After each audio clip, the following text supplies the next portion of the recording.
Buenos días a todos. Felicidades por la iniciativa porque, con brevedad, pero desde luego nos da oportunidad de presentar multitud de puntos de vista. Yo me voy a centrar en solo una diapositiva y veréis que el título es un poco complicado.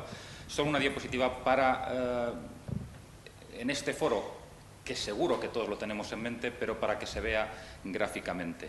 ¿Por qué? Porque, bueno, estamos redundando y repitiendo los argumentos. El futuro del medio rural pasa porque el medio rural esté vivo. ¿Y cuáles son dos de los principales elementos para que el medio rural esté vivo? Primero, que haya personas, familias, que quieran seguir viviendo en el medio rural.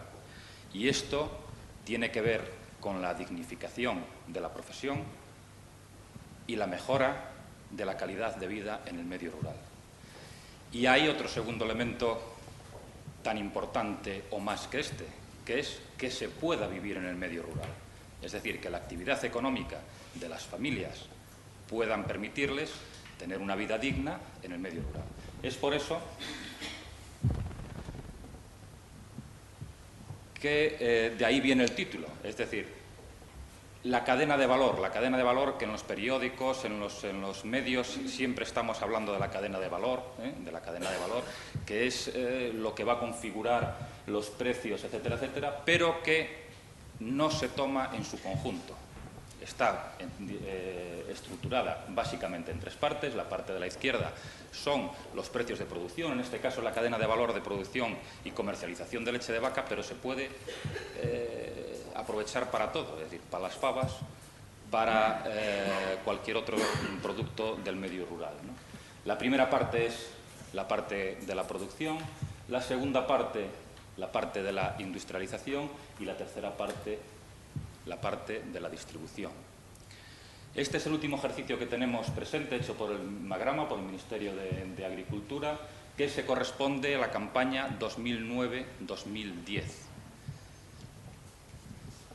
Como podéis ver,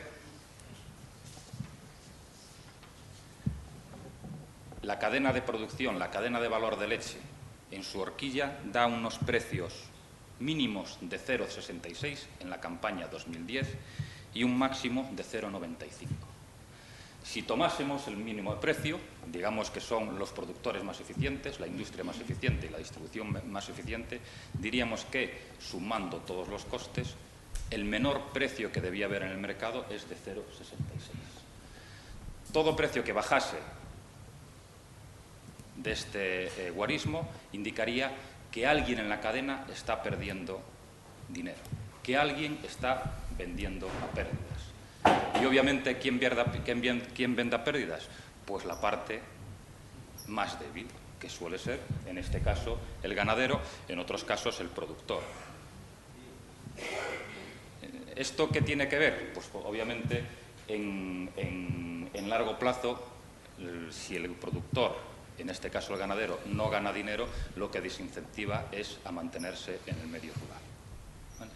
Es importantísimo, cuando se hable de cadena de valor, que la cadena de valor se tome en su conjunto, porque si no, y si seguimos la normativa de que no se puede vender a pérdidas, resultaría la paradoja de que tendríamos que multar al ganadero porque es el que vende a pérdidas. Es decir, el ganadero, que no tiene capacidad de negociación ni para comprar sus insumos ni para vender su producto, sería el que está vendiendo a pérdidas, con lo cual, en principio, el responsable de una supuesta sanción por parte de la Administración.